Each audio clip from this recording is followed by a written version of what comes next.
Days hair growth challenge का आज है डे 2 और आज कुछ धमाकेदार रेमेडीज आपके साथ आने वाली है, मतलब आपके पास आने वाली है।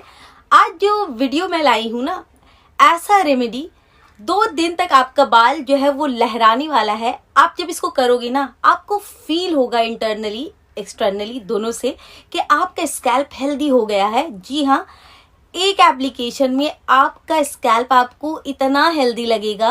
और मैं हमेशा क्या कहती हूँ, जल्दी से कमेंट सेक्शन में बताओ कि जब आपका स्कैल्प हेल्दी होता है तो ही आपको ग्रोथ भी मिलता है, तो ही आपका हेयर फॉल भी रुकता है और तो ही आपका डैंड्रफ भी क्योर होता है। तो ज़्यादा बातें किए बगैर वीडियो स्टार्ट करती हूँ। उससे पहले एक चीज़ मैं आपको दिखाना चाहती हूँ। देखिए, ये मेरा ग्रोथ है। मेरे बेबी हेयर्स आते हैं तो गिरते नहीं हैं, वो टिकते हैं, तभी जाकर आपको मेरे बालों का लेंथ, वॉल्यूम सब नजर आ रहा है। उससे भी बढ़कर मेरा बाल बहुत पतला है। अगर एक बाल मैं इतना पतला कि एक बाल पकड़कर दिखाऊं तो नजर ना आए, इस कदर पतला बाल है मेरा। उसमें जब मुझे इतना अच्छा रिजल्ट मिल सकता है तो आपको क्यों नहीं मिल सकता है। बट एक चीज है, अगर आप इस फील्ड में आना चाहते हो, यानी होम रेमेडीज, DIY जिसे कहते हैं, यानी डू इट योर सेल्फ, जो आप खुद से करते हो, तो आपके अंदर बहुत ज्यादा पेशेंस होना चाहिए। आपके अंदर बहुत ज़्यादा करेज, बहुत ज़्यादा हिम्मत होनी चाहिए ताकि आप इस फील्ड पर बने रहें।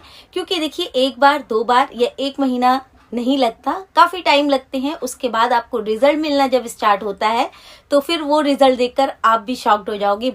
तो अगर आप मुझसे पहली दफ़ा मिल रहे हैं या मेरे चैनल पर पहली दफ़ा आए हैं तो चैनल को सब्सक्राइब करके हमारी फैमिली का हिस्सा बन जाइए, क्योंकि हमारे चैनल पर बहुत ही धमाकेदार वीडियोस आती रहती है और बहुत सारे लोग इसका फ़ायदा उठा चुके हैं। और आप भी मिस ना करना इस अपॉर्चुनिटीज़ को, क्योंकि मैं बैक टू बैक सीरीज़ लाती हूँ, आप लोग के साथ करती हूँ। और आप मेरे बालों को जाकर देख लो, मेरे बालों का लेंथ कितना बड़ा है, वॉल्यूम कितना इंक्रीज़ हुआ है और बेबी हेयर्स कितने आते रहते हैं। तो खैर, जो लोग मुझसे पहली दफ़ा जुड़ रहे हैं उनके लिए एक छोटा सा रिमाइंडर, जो मुझे बहुत पहले से जानते हैं उन्हें पता है, वो स्किप कर सकते हैं। तो जो पहली बार जुड़ रहे हैं उन्हें नहीं पता कि मुझे हुआ था गंजापन, जिसे इंग्लिश में बॉल्डनेस कहते हैं। मेरा क्रॉन एरिया हिट हुआ था। देखिए, गंजापन काफ़ी प्रकार का होता है। किसी को फ्रंट हेयर लाइन पीछे चला जाता है, किसी को पैचेस बनना स्टार्ट हो जाता है, चक्रियाँ बनना स्टार्ट हो जाती है। अगर आप मेल हो तो ये 2 जगह का बाल चला जाता है, फीमेल हो आप तो आपकी मांगी चौड़ी हो जाती है। मुख्तलिफ यानी तरह तरह की डिफरेंट प्रॉब्लम होती है। गंजापन बहुत तरीके का होता है। मेरा जो गंजापन आया था ना, मुझे जो बॉल्डनेस आया था, तो मेरा क्रॉन एरिया यानी जो ये आप मिडिल पार्ट देख रहे हो ना हेड का, ये इफेक्ट हुआ था और मेरा यहाँ से बाल बहुत ज़्यादा चला गया था। लगभग 80% हेयर मैंने खो दिया था। एंड बहुत ज़्यादा मेहनत की है मैंने, 3 से 4 साल लग गए मुझे। बैक टू बैक रेमेडीज़ करती गई, हिम्मत नहीं हारी, कंटिन्यू रही, तो जाकर आज मैं आपके सामने बैठकर अपना सच्ची स्टोरी सुनाती रहती हूँ, बताती रहती हूँ। तो खैर, ये तो छोटा सा रिमाइंडर उन लोगों के लिए जो नए नए जुड़ रहे हैं, ताकि उनको मेरे बारे में पता चले कि मैंने क्या स्ट्रगल किया है और क्या मेरे साथ हुआ, कैसे मैं इस फेज से निकली हूँ, ये मुझे पता है। तो खैर, आप ये फेज पे ना जाओ, आप ऐसा सिचुएशन फेस ना करो। इसके लिए मैं यूट्यूब का प्लेटफॉर्म मैंने चुना। मैं किसी भी दूसरे प्लेटफॉर्म में हेयर केयर नहीं बताती, ना ही स्किन केयर, कुछ नहीं बताती। सिर्फ यूट्यूब ऐसा प्लेटफॉर्म है जिसमें मैं आकर आप लोगों के साथ अपना जर्नी शेयर करती हूँ, ताकि जो गलतियाँ मैंने की और जो सिचुएशन मैंने फेस किया वो आप ना करो। तो खैर, आज का जो रेमेडी है उसके लिए आपको चाहिए एग यानी अंडा। आप होल एग लेना, एक वाइट और एक योक जो होता है, मैंने दोनों का इस्तेमाल किया है। आप चाहो तो एक वाइट भी यूज़ कर सकते हो, एक योक भी यूज़ कर सकते हो, लेकिन रिजल्ट अगर आप मेरी तरह रिसीव करना चाहते हो तो आप पूरा होल एग लेना एक, उसको आप किसी भी कटोरे में डाल लेना। नेक्स्ट इंग्रेडिएंट्स जो हमारे यहाँ ऐड होगा वो है आपका जाकर एसेंशियल ऑयल। देखिए, एसेंशियल ऑयल यहाँ हम दो बेनिफिट के लिए यूज़ कर रहे हैं। पहला बेनिफिट कि एग में जो स्मेल आती है वो थोड़ा कम हो, और दूसरा जो बहुत ज़्यादा बढ़कर रीज़न है, सबसे अच्छा रीज़न है, जो आपके ग्रोथ के लिए, जिसके लिए हम इतना परेशान होते हैं कि हमारा ग्रोथ रिसीव नहीं हो रहा है, हमारा बाल एक स्टेज में आके रुक गया है, लेंथ इंक्रीज नहीं हो रहा है, उस पर्पस से हम यहाँ एसेंशियल ऑयल यूज़ कर रहे हैं। लेकिन एसेंशियल ऑयल का इस्तेमाल 3 जन नहीं कर सकते। एक तो बच्चों पर इस्तेमाल नहीं किया जा सकता, दूसरा प्रेग्नेंट लेडी यूज़ नहीं कर सकती, और तीसरा फीडिंग मदर। तो ये तीनों को छोड़कर बाकी तमाम लोग एसेंशियल ऑयल यूज़ कर सकते हैं। बट एसेंशियल ऑयल कुछ बूंदे ही यूज़ करना होता है, पूरा मत डाल लो, 4-5 बूंद इज सफिशियंट। तो आपको लेना है एग। देखिए, अगर एग के बारे में आप नहीं जानते तो सबसे पहले एक बात जान लो, एग जो होता है वो प्रोटीन का बहुत अच्छा सोर्स होता है और हमारा हेयर प्रोटीन का ही बना होता है। तो जब आप प्रोटीन का चीज़ पर प्रोटीन का कोई मास्क लगाओगे तो उसका रिजल्ट आपको बहुत अमेजिंग मिलता है, पहली बात। दूसरी बात कि एग नेचुरल शैम्पू भी होता है, आपके स्कैल्प को पूरा डीपली यानी डिटॉक्सिफाई कह सकते हो आप, डीपली क्लीन करता है, डीपली नरिश करता है और ग्रोथ का प्रोसेस भी हम अमेजिंग प्रोवाइड करता है। आप पढ़ो जाकर एक को। आगे जब मैं छोटी थी तो एक शैम्पू भी आता था बहुत सारे ब्रांड का, तो उस वक्त हम एक शैम्पू को, जब उस वक्त से मैं देख रही हूँ कि एक शैम्पू आ रहा है और जैसे जैसे मैं बड़ी होती गई वैसे वैसे मैंने पढ़ना शुरू किया, इस फील्ड में मैं जब आई, रिसर्च करना शुरू किया, तब मुझे जाकर पता चला कि एक शैम्पू के तौर पर भी वर्क करता है। तो खैर आपको ले लेना है एग। उसमें मैंने यहाँ 2 प्रकार का एसेंशियल ऑयल यूज़ किया बिकॉज मुझे लेंथ भी बढ़ानी है और ग्रोथ भी बूस्ट करना है। तो अगर आप दोनों में से एक भी यूज़ कर सकते हो, अपने प्रॉब्लम के अकॉर्डिंग आपको एसेंशियल ऑयल यूज़ करना है। मैंने यहाँ पर 4 से 5 बूंद लेवेंडर एसेंशियल ऑयल यूज़ किया है और 4 से 5 बूंद मैंने रोजमेरी एसेंशियल ऑयल यूज़ किया है। तो आप अपने प्रॉब्लम के अकॉर्डिंग यहाँ 4 से 5 बूंद कोई भी एसेंशियल ऑयल यूज़ कर सकते हैं। तो अपने प्रॉब्लम के अकॉर्डिंग आप यहाँ एसेंशियल ऑयल यूज़ कर सकते हैं। अगर आपका ग्रोथ नहीं हो रहा है तो आप रोजमेरी एसेंशियल ऑयल यूज़ करेंगे। बालों का लेंथ इंक्रीज करना है तो लेवेंडर एसेंशियल ऑयल यूज़ करेंगे।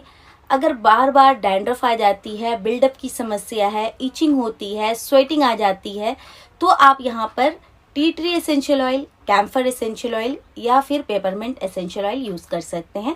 तो अपने प्रॉब्लम के अकॉर्डिंग एसेंशियल ऑयल आप 5 से 6 बूंदे डालिए एंड अच्छे से मिक्स कर लेना। देन नेक्स्ट इंग्रेडिएंट्स हमारे यहाँ ऐड होगा कॉर्नफ्लावर या कॉर्न स्टार्च। इंग्लिश में इसे कॉर्नफ्लावर कहते हैं, मैंने कॉर्नफ्लावर का यूज़ किया है। आप कॉर्न स्टार्च का भी यूज़ कर सकते हैं। अरारोट इसे हिंदी में बहुत सारे लोग कहते हैं, तो आप उसका भी इस्तेमाल कर सकते हैं। तो कोई भी आप 1 चम्मच ले लेना, 1 से 2 चम्मच आपको यहाँ भर कर लेना है और इसको भी वेल मिक्स करना है। अब इसका अगर आप फ़ायदा जान लोगे ना, तो सबसे पहले बात तो ये आपके बालों को स्ट्रेट करता है। जिनका भी बाल कर्ली है, जिनको बालों को स्ट्रेट करने का शौक है, बाल बहुत ज़्यादा कर्ली रहते हैं, तो वो यहाँ पर इसका ज़रूर यूज़ करें। ये आपके बालों को स्ट्रेट करता है और 2 दिन तक आप देखोगे आपका बाल आपको स्ट्रेट ही दिखेगा। ये इतना अच्छा है। देखिए, बहुत ज़्यादा टाइट कर्ल्स है तो टाइम लगेगा स्ट्रेट होने में, लेकिन नॉर्मल कर्ल्स है, वेवी हेयर है, तो एक एप्लीकेशन में ही आपको विजिबल डिफरेंस नजर आएगा। खैर देखो, ये मेरे छोटा बेबी हेयर्स है जो आ रहे हैं। आपको कैमरा में शो हो रहा है या नहीं ये मैं नहीं जानती, लेकिन मुझे शो हो रहा है, काफ़ी सारे छोटे बेबी हेयर्स आ गए हैं। तो खैर आपको ले लेना है यहाँ कॉर्नफ्लावर या कॉर्न स्टार्च जो आपके पास है। अच्छे से वेल मिक्स करना। शुरू में आपको लगेगा कि ये मिक्स नहीं हो रहा है, थोड़ी गुठलियाँ बन रही है, लेकिन आप अच्छे से वेल मिक्स कीजिएगा तो ये अच्छे से ब्लेंड हो जाएगा। And then last but not the least आपको यहाँ पर लेना है मस्टर्ड ऑयल। देखिए, मैंने यहाँ मस्टर्ड ऑयल का यूज़ किया है। आप अपने आप जो ऑयल लगाते हो ना अपने हेयर पे, आप उस ऑयल का भी यूज़ कर सकते हो। लगभग 2 चम्मच भर कर आपको ले लेना है ऑयल। कोई भी अपना पसंदीदा ऑयल ले लो और अच्छे से मिक्स करो एंड टेन आपका मास्क बनकर रेडी है। सिर्फ इतना सा इंग्रेडिएंट्स और आप जादू देखोगे। लिटरली आप करके देखिए, उसके बाद आप मुझे आकर थैंक्स ना कहे, ऐसा पॉसिबल ही नहीं है, क्योंकि आपको फील होगा आपका एक बाल इतना चमकेगा, इतना शाइनी, इतना मैनेजेबल, और सबसे बड़ी बात आपका स्कैल्प आपको फील होगा कि सुपर हेल्दी हो गया है। अच्छा, बैकग्राउंड से कुछ आवाज़ आ रही है तो उसे इग्नोर कीजिए, कंस्ट्रक्शन का काम चल रहा है। तो खैर अच्छे से मिक्स कर लेना।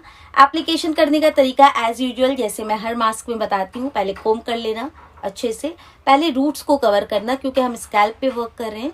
तो अच्छे से पार्टीशन करके पहले आप बालों की जड़ों में लगा लीजिए, जो बच जाए उसे लेंथ पे लगा लीजिए। लगाने के बाद आप जूड़ा बंद बना लो। पॉलीथीन से मेक श्योर कवर करना लाजमी है। शार्क कैप, पॉलीथीन, कोई भी पन्नी से आप बालों को कवर कर लीजिए, ताकि क्योंकि एक का यूज हुआ है, अगर आप पॉलीथीन से कवर नहीं करोगे तो अकड़ जाएगा। दूसरी बात, स्मेल बहुत आएगी, तो इसलिए पहले वार्न कर देती हूँ, पॉलीथीन से कवर कर लीजिए एंड गुड टू गो। इसको आप अपने बालों में 1 घंटे से लेकर 1.5 घंटे तक रख सकते हो, आराम से ये रह जाएगा। एंड देन पहले नॉर्मल वाटर से वॉश करना, देन शैम्पू से। एक बार अगर नहीं जा रहा है तो 2 बार भी यूज़ कर सकते हो, बट मेरा आप यकीन नहीं करोगे, एक बार मैंने शैम्पू यूज़ किया और कम्प्लीटली ऑयल एक सब चला गया। बिकॉज मैंने आपको वीडियो के शुरू में ही बताया कि एक नेचुरल शैम्पू होता है जो आपके स्कैल्प को डीप क्लीन कर अब इस मास्क का इतना सारा तो फायदा मैंने बता दिया, एक नुकसान भी सुनते जाओ कि स्मेल आती है भाई साहब। जी हाँ, ये मास्क यूज करने के बाद आपके स्कैल्प से, आपके हेयर से स्मेल आएगी। बट अगर आपको स्कैल्प हेल्दी करना है, बालों का लेंथ अच्छा करना है, ब्रेकेज से बचना है, स्प्लिट एंड को कवर करना है, रिकवर करना है मीन्स, तो आप जरूर लगाओ इस मास्क को। एटलीस्ट 15 दिन में एक दफा जरूर आप कीजिए। अभी तो ये सीरीज चल रहा है, आपको एक दफा करना ही है। अगर आप एग नहीं यूज कर सकते या एग नहीं यूज करना चाहते तो उसका सब्स्टिट्यूट है फ्लैक्सीड जेल। बट एक बात मैं बता दूं कि फ्लैक्सीड का वर्क अलग होता है, एग का वर्क अलग होता है, लेकिन आप इसका सब्स्टिट्यूट इसको मान सकते हो। थोड़ा माइल्ड वर्जन में चला जाएगा फ्लैक्सीड, तो आप इसका यूज कर सकते हो अगर आप वेजिटेरियन हो तो खैर आपको लगा लेना, अच्छे से धो लेना है एंड गुड टू गो। सब इस्तेमाल कर सकते हैं, बच्चे, बूढ़े, जवान, male, each and every person इसे यूज कर सकते हैं। कोई मसला नहीं, कोई प्रॉब्लम नहीं है और आप खुश होने वाले हो लिटरली ये मास्क लगाने के बाद। लेंथ अगर आपका फ्रीजी लगता है किसी भी मास्क को लगाने के बाद, तो एक लेंथ के लिए मार्केट से सीरम खरीद लो। जो मैं यूज करती हूँ, मैं लिवॉन यूज करती हूँ, सिर्फ लेंथ पर लगाती हूँ जब मेरा बाल गीला रहता है एंड उसके बाद मुझे कोई फ्रीजनेस, ड्राइनेस का कोई मसला नहीं होता। लेकिन मैं एक बात बता दूं, मेरा बाल बहुत ज्यादा ड्राई है, उसके बाद भी मुझे इतना अच्छा रिजल्ट अचीव हो रहा है बिकॉज मैं रेमेडीज को लेकर बहुत ही ज्यादा कंसिस्टेंट हूँ, बहुत ही ज्यादा इंथुजियास्ट हूँ इस वजह से। तो खैर आप लोग मेरी अगर फैमिली का हिस्सा है तो आप लोग भी मेरी तरह बहुत ज्यादा मेहनत करने के लिए रेडी हो जाओ, बिकॉज मैं आपके बालों को बढ़ाने वाली हूँ, उगाने वाली हूँ और गंजीपन को रिकवर करने वाली हूँ। तो यहाँ का वीडियो आज यहीं खत्म होता है। अब मैं मिलूंगी डे 3 में। इस मास्क को कर रेडी रहना। कुछ भी स्किप करना हो तो पहले कमेंट सेक्शन में आके पूछ लेना कि दीदी ये नहीं है, ये यूज कर सकते हैं नहीं। मैं आपको जरूर जैसे मुझे टाइम मिलेगा मैं हर कमेंट का पर्सनली रिप्लाई करती हूँ। तो प्लीज टेंशन में मत आ जाना कि दीदी ने अभी तक रिप्लाई नहीं किया, तो मुझे भी वक्त मिलेगा, मैं जरूर आपको मतलब रिप्लाई कर दूंगी। And then good to go. अब मैं आपसे मिलूंगी डे 3 में। तब तक अपना बहुत सारा ख्याल रखना। कुछ समझ में ना आए कमेंट सेक्शन में आके अपना कमेंट ड्रॉप करके जाना, मैं आपको रिप्लाई जरूर करूंगी। वीडियो अच्छा लगी तो लाइक करना, फ्रेंड्स एंड फैमिली के साथ जरूर शेयर करो, बिकॉज अच्छा कीजिएगा तो अच्छा मिलेगा। और चैनल पर अगेन नए हो तो सब्सक्राइब करते जाना। मिलती हूँ नेक्स्ट वीडियो के साथ, तब तक के लिए bye, love you all, take care, bye bye.